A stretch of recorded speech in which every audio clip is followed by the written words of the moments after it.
isn't walking in a straight line, that's not really her style. And they all got the same heartbeat, but hers is falling behind. Nothing in this world could ever bring them down. Ooh, whoa, my voice kind of cracked there. Hey guys, so today I'm going to be showing you how to make, I'm trying to reach for it, this burlap piece. And I am making these pieces for my gallery wall, and I found this idea off of Pinterest, so I will leave the pin that I found down below in the description box.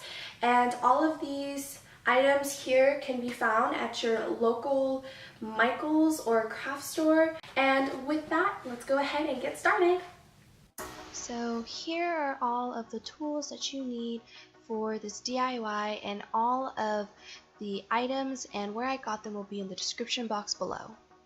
So to get things started, we are first going to paint the wooden letter of our choice in a water-based acrylic paint.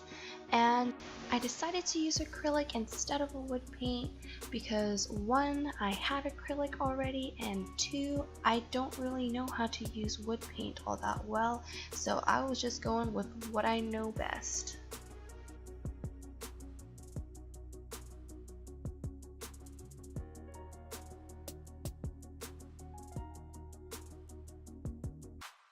Now, to get the full pigmentation of the acrylic paint, you're going to want to use at least 3 layers of it, especially if you are using white, because you don't want the color of the wood to show through the paint from underneath. You want this letter to be as pristine and as pigmented as you possibly can get it to be, because it'll stand out the most when it is the most pigmented. Now, once you are done painting your letter, go ahead and set it off to the side and let it dry, and then we'll do the other parts of this project while it is drying. So by the time we glue it on to the final product, it will be completely dry. Next, all we're doing is we are tracing our wooden plaque to the back side of our scrapbook paper of choice, and then once you are through with that, you're going to go ahead and cut that stencil out before we start gluing it onto the wood plaque. Alright, so the next thing we are going to do is we are going to take our Mod Podge and we are going to smother it on the right side of the wooden plaque. Okay, don't smother it, just a thin layer will be fine. After that, you are just going to lay your cut out piece of scrapbook paper directly on top of the right side of the wooden plaque, and what's going to happen is your piece of paper is going to be slightly larger than the wooden plaque, but that's okay. After you smooth it out, you can go ahead and just like push the edges kind of closer to the plaque, if that makes any sense.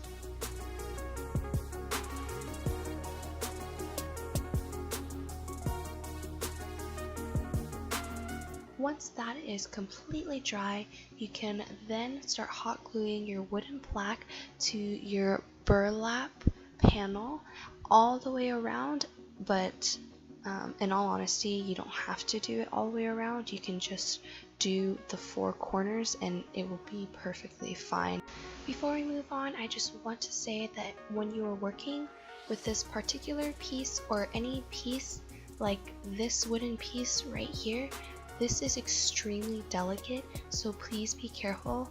The first burlap plaque that I made, this like intricate piece right here broke in the car on the way home. So just warning you, it is extremely delicate, so be very gentle with it.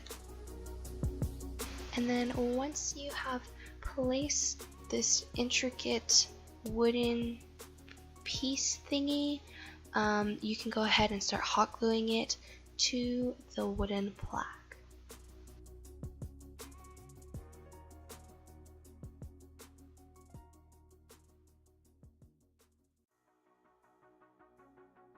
Now that your wooden letter is finally dry, you can now go ahead and place it and hot glue it in the center of the wooden design plate thingy. I don't really know what that is. I just call it a wooden design. Once you are done with that, go ahead and cut out a really long piece of burlap ribbon. I kind of just eyeballed it, but yeah, you can just see that there was some trial and error about how long this burlap ribbon should be. Now with certain ribbons, there are two wires to kind of help the ribbon keep its shape, but for this project you're going to want to remove those thin wires that are kind of along the edges on both sides of the ribbon, and just go ahead and just pull those right out. Once you have finished that, you could go ahead and tie your ribbon into a pretty bow.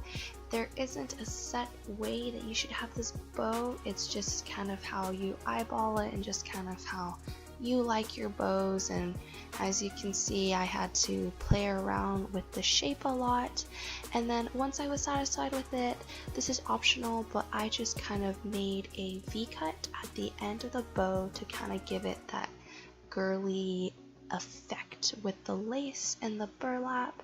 But again, that is completely optional. I just thought it added a cuter effect, and it was just a way for me to cut off the excess ribbon of one side, which ended up being longer than the other side. Afterwards, you are now going to glue the center part of the bow and then place it on the top part of the wooden design.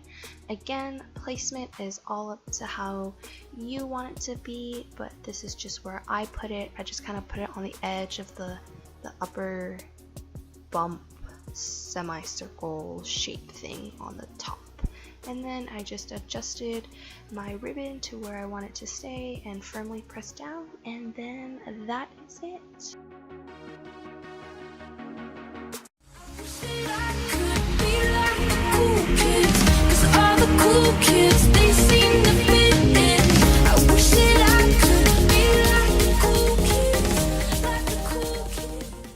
Alright guys, I hope y'all enjoyed that. Fuzzies everywhere. Alright guys, so that is it. I hope you really enjoyed this video. Please give this video a thumbs up if you really enjoyed this DIY. If you would like to see more of my videos, go ahead and subscribe to my channel. I'll leave a little box to my channel right about here-ish. If you guys decide to do this DIY, please feel free to send me a picture on Twitter, and I'll leave my Twitter handler right here on my hand. But yeah, I really hope that was a bobby pin. And if you guys have any other suggestions of what kind of videos that you would like to see, go ahead and leave them in the comments below, or you can tweet them to me. And yeah, I'm pretty much up for anything. With that, I'll see you in the next one. Bye guys! She sees him walking in a straight line.